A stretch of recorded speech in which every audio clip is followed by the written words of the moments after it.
Hello and welcome back to Let's Play Alundra. This room is not a rerun, this is not reused footage. I do get hit by that same spiked ball every time I go through this particular room, and we do have to backtrack up either the left or the right tower in order to proceed with the game. I did want to end the last episode on a hard save after we picked up the 3 keys, but where we actually have to go to progress the game is out one of these doors to this footbridge, which you might have seen from the main courtyard. Again, if we go over here, this just leads back to the top of the right tower, which we don't really need to explore right now. Again, it's just retreaded ground. What we have to do here is unlock these 3 doors, basically the reason why we explored the 3 lower parts of the towers. Moving in here, we've just a couple more puzzle rooms to solve before we can proceed with the boss fight to see if we can save Kline. These arrows on the floor are more of the type at the top of the left tower where you can actually go against the grain, as opposed to the ones in the bottom of the left tower where you're locked into moving in the same direction as the arrows until it boots you off. What makes this room as annoying is those spiked balls that you can see. Since they don't cast a shadow on the arrows, it's basically impossible, without triggering them, to know where they fall. It's especially annoying with the ones up here at the top because they sort of look like they're actually on the ground on the level above you. There's no depth perception here at all.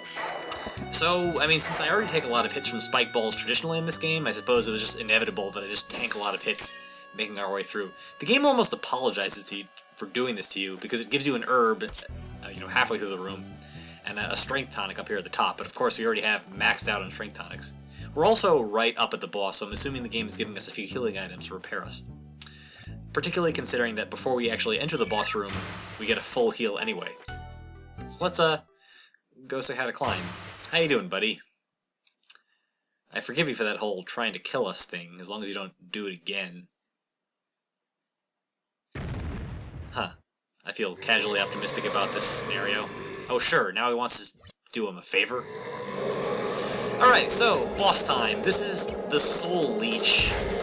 Clearly this is whatever's been eating away at, explicitly Kline's soul. It's pretty bluntly named, all things considered. This fight is very different from a lot of the boss fights that we've come across so far, especially in terms of overall mechanics.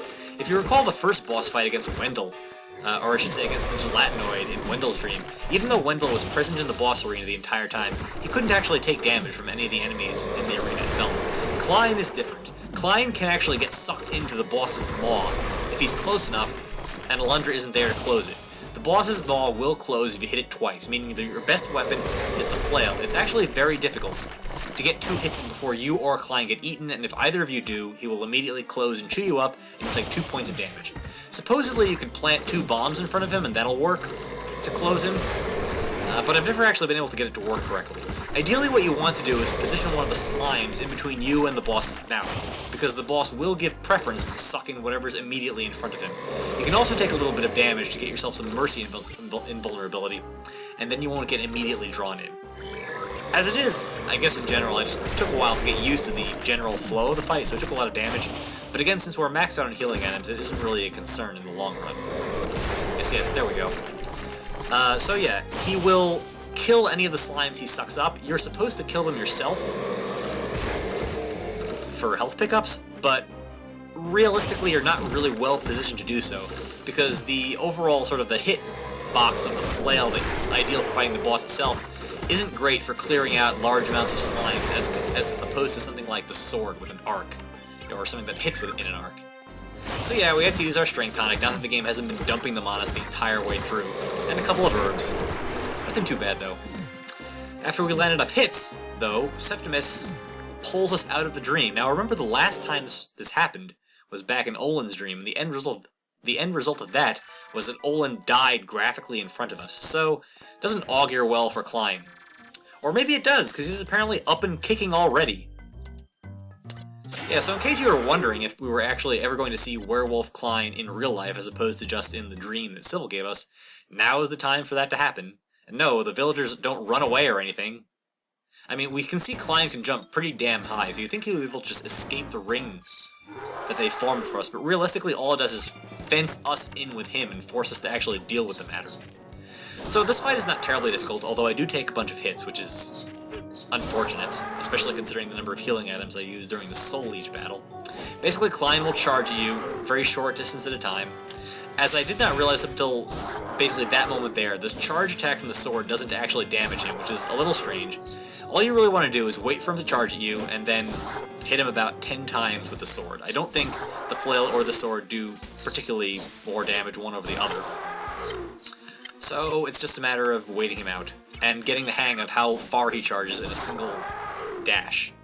Now, if you remember from all of the encounters I had with the Merg, I'm pretty bad at gauging how far enemies are away from me with respect to the sword's range, so again, this sort of reared its ugly head in this fight, too. But, you know, we soldiered on, we beat him, and not only did we fail to save another villager, but he actually died at our own hands, which is looking pretty bad for us from the standpoint of trying to act as the hero for the town and for the story at large.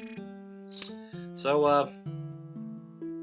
I'll let you guys watch the actual dialogue, since the overall flow of the scene is actually pretty subtle. Note Alundra's bowed head, note the villagers sort of standing around very quietly, and in the back you see Chancellor Ronan and Giles, two of the first people to sort of turn against Alundra, who quietly leave. Giles follows behind Ronan, indicating who he's following in terms of his opinion, and Keisha looks after them quietly. Of course, she is still on the fence between supporting Alundra because he did try to save her fiancé, or boyfriend, or whatever. And, of course, torn between that and appreciation for her brother, who's doing his best to look after her. And now we've got a bit of narration, which beats into us the fact that we, again, failed to save yet another villager. I believe that's the 6th death, counting the 3 miners that we didn't save inside the actual mine. But on the plus side, someone died, which means it's time for us to pick up an item from Jess. I should note, by the way, that when Kline died, his crossbow was still completely intact on his back, just sitting there. It almost looked like we were supposed to pick it up. But instead, we get our bow from Jess. Yes, there is a bow item in this game. I know, shocking, considering how many things this game blatantly ripped off of Zelda. And I'll also notice that Jess points out that he expects us to need the bow, as if we didn't already need both the mining bomb and the flail to clear various obstacles. It's like he doesn't know what we do with our time all day. Alright, so when we talk to these two people, we sort of get a picture of how this is affecting the villagers as a whole. They're actually afraid to sleep and afraid to dream. It does sort of wear away at their psyche, the sort of continual psychological warfare that Mel's is visiting upon the villagers. Take a minute here to show you exactly how worthless these strength tonics are. I know we keep running into them all over the place in chests. They only cost 15 gilder to buy, which is pretty small by comparison to, like, red potions in Zelda games that usually cost about 40 to 60 rupees. What do you want? Stay away from the swamp. If you're familiar with your role-playing game cliches, that means that the first thing we have to do is go to the swamp. And as soon as I show off the fact that the hunting bow can't even cut down grass. Let's briefly transition to the swamp. There's one other thing we have to do before we enter the next dungeon. We do, of course, need the bow, just as Jess said, to get into the dungeon. It was a very obtuse hint that wherever we needed to go was probably some place that we would need the bow to get into. So we're basically looking for an obstacle that requires the bow to pass. But the first thing we want to do is move down here to the lower left of the area, which I could have done much earlier, but just happened to miss. As I said before, there are a number of pickups in this game that I'm just not immediately aware of. I just have not been taking very good notes about some of them. There is a very easy to pick up life vessel that requires no additional items, and right there is another chest that you can see. I actually pointed out these chests a couple of times when we were entering and exiting the coastal cave. It just never really occurred to me to go check and see if we can get here from the other side. Over here is, of course, a Gilded Falcons. Now we've got, I believe, 17 falcons, and 22 life vessels. Pretty good. We're about a third of the way complete in both collections, and about a third of the way through the game. So again, just to give some brief orientation, since I did sort of transition immediately to this area from Manoa Village, we are right next to that one chest I picked up a couple of videos ago that required only the long boots. And up here we can see that in the middle of that raised area is a really blatantly obvious green pulsating orb. Also note that the first time we went through this area, the enemies were much easier. They were just slimes, and I believe there was 1 lizard man. Now there are 3 lizard men, and some of those mudmen from the largest crypt. So yes, the enemies in the overworld do upgrade as you proceed with the storyline, and the fact that the enemies in this area have gotten more difficult is a good sign that we're heading in the right direction, because this is the first place that we've run into in the world map where the difficulty of the enemies is consistent with the overall difficulty level of the progression of the game. Notice I'm having trouble hitting this switch. It's because you're not supposed to jump, even though you would think it's about 2 squares up from the ground. It's actually only 1 square up from the ground, and Alundra counts his height as the next square. Moving that statue out of the way, we are now inside the Reptile Lair, go figure. I mean, the place was surrounded by the lizard men, so of course they're going to be a lair full of them around here, I guess. Seems reasonably logical. That chest is just yet another strength tonic. We couldn't pick up the one that we saw in the chest outside in the swamp, so obviously we're not going to bother picking that chest up. Moving over here, we can pick up another herb, and I do believe we're still not entirely full up on herbs. Now we can hit the switch. Of course, yeah, the hunting bow is totally useless. It doesn't even hit switches. Realistically, the bow is mainly just for the purpose of picking off enemies, sniping them from other ledges, or destroying or activating switches. Although, obviously, there are certain classes of switches that the bow doesn't even work on. So as a puzzle item, it's basically completely useless. This is also another one of those platforming segments where it's, frankly, really difficult to tell where you're supposed to go. Notice that even though those two platforms seemed to be aligned with one another, one was actually sort of 2 levels higher above the other, and so we actually need to use the other platform as an intermediary. I managed to do this in order to get over to the platform with the herbs on it, but since I managed to sort of walk into the platforms and throw them out of sync with one another, I chose poorly when I was making this jump a second time. I guess I have no excuse, since I made the transition from over the 3 platforms the first time around. It's also a little weird that the first one, the lowest one, moves so much more quickly than the other 2. And of course, the fact that they move incredibly erratically is also really annoying. Okay, so there's some rubble over there in the corner, but I don't believe there's anything we can do with that, at least not right now. Let's go down these stairs and continue on. Most of the puzzles, I hesitate to even call them puzzles in this dungeon, revolve around are basically combat challenges. They're barely puzzles as it is. Again, from a combat standpoint, the lizard men are very similar to the goblin enemies that we've been fighting in the earlier dungeons. They just take a few more hits. They don't go down in a single sword charge attack, so it's really more beneficial just to use your basic sword attack and get into a rhythm of letting them charge into you and then hitting them while their guard is down. However, there are more variations of the lizard men. We're supposed to get the feel that this is an actual society we're invading, although in general the game doesn't do quite as good of a job of presenting the lizardmen as a cogent society like they do with the Merg. I believe they're both supposed to be sort of treated as races that are servants of Melzus, but the Merg just get a much better sort of set of exposition in the game. This is a little weird. There's something weird about the way that this cul-de-sac makes the lizardmen's AI react. They insist on congregating up on that platform that we can't reach right now, as opposed to being aggressive like almost every other enemy is in the game. I mean, just like the Mudmen that continually attack us with their spit every time they see them, these guys, who usually charge blindly at us, I guess, I don't know, there must be a party going on up there or something. I guess we'll have to go up there for ourselves as soon as we can manage it and see what's going on. Yeah, we can't jump up there now, but we'll gain access to that room a little bit later. Those of course are blocks that we could take down with the flail, but there's no reason to do so now. Again, this is another one of those. These puzzles should be really familiar from the coastal cave, at least this particular one. Basically, all we want to do is move this stone over to the left and then use it on that last platform as an additional stepping stone to get over to where that switches. So we're going to want to position it right on the very edge, and then of course, as is becoming fairly traditional in these jumping puzzles, of course I get every jump exactly correct, except for the very last one. I have to redo the entire thing. Thankfully, unlike a lot of the puzzles in the coastal cave, there aren't moving spike balls, so it's pretty easy to avoid the obstacles in the water.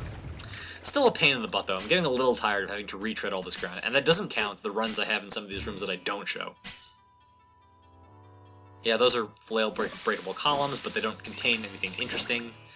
Of course, there's a lot of grass, so we can just top off the damage that we took from the spike balls in the water, and now we can access this doorway and see what's so exciting up here. And the answer is more lizardmen. Those guys must have been jumping up here to try to join their friends. This is one of the dungeon's gimmicks, and there isn't really like a particular explanation for it. For some reason, a lot of the lizardmen spawn from statues. Maybe they're supposed to be artificial, I'm not really sure. I mean, they don't appear to be intelligent, they don't even have the ability to speak like the Merg do. So maybe they're golems animated by Melzus or something, I'm not really sure. They don't really appear very often in areas outside this exact lizardman cave. Hang on, there's one more, there we go. Obviously we want to hit that switch. This is the second variation on the lizardmen, the spear throwing ones. Other than the actual melee guys, the ones with range attacks like the spear one don't defend quite as well, so you can just sort of go up against, push them up against the wall and stun lock them to death, like we did with, for example, the turtles back in the coal mine. Alright, so we can progress to the north, but as usual, first thing I want to do is smash some more pots. health is topped off, so I think we can proceed now. This puzzle should also be familiar from the coastal cave. We have to smash the blocks to form steps. Pretty simple. This dungeon does make quite a bit more of a use of that particular variant. Again, here, this is very similar, sort of a combination of the block smashing puzzles and the lizardmen combat statues. These statues will continue to spawn more lizardmen unless you destroy them. They take 4 hits from either the sword or the flail, and the easiest thing to do is just stand on one of these pedestals and spam some attack on one of them, where the lizardmen have a little bit more difficult of a time attacking you. Obviously, that guy over there, the spinning one, is the 3rd variant that we're going to run into in this dungeon. He's not terribly difficult, although I make him seem a little harder than he is by stupidly taking a bunch of hits. It is best to try to take him out first, because you don't really want to be running into his spit while you're trying to do something else in the game, or in the level. Of course, that was a jerk move, a blind fire shot through the wall that you can't see until it hits you, unfortunately. These, again, more obstacles reused from the ancient temple. This is almost like an all-star, rotation of puzzles that we've already solved in previous dungeons, except, populated by lizardmen on top of everything else. Yeah, we're gonna see these statues quite a lot over the course of this dungeon. Again, as you can imagine, as is often the case with enemy generators in video games, the first thing we want to do is destroy the statues, and then deal with the enemy spawn a little bit later. By this point, you should be pretty well versed in dealing with the individual lizardmen, so anything that prevents them from respawning or wearing you down as a matter of attrition is generally in your best interests. That chest up there is actually what we came here for. There were 2 exits from that first cavern, one of which is locked and the other one of which is just incredibly annoying to get through, with the 3 levels of moving platforms. Getting up here, though, we find the key that we need to access the other door, so let's backtrack. Again, I will show this because there are some dungeons, like the left tower back in Kline's Dream, that work slightly differently when you do them in reverse, so, maybe there'll be some situations that are right for commentary. I don't know, we'll find out.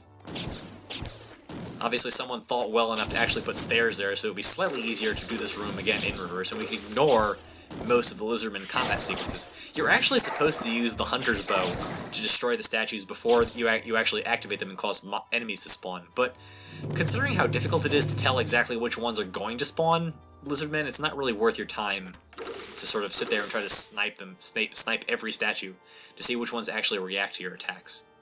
Or at the very least, I didn't think it was worthwhile. I guess there's enough grass in this dungeon as a whole that I can generally top myself off on health even if I make somewhat, mediocre gameplay decisions. Okay, these wooden platforms, again, you probably saw while we were progressing through this dungeon, through this room the first time around, sort of aside from the moving platforms. Moving behind this waterfall, we can get to the key door. So, what remains in the second half of the Reptile Lair, we'll find out, since I ignore this guy in the next episode of Let's Play Alundra. I will see you then, after I hit this pop.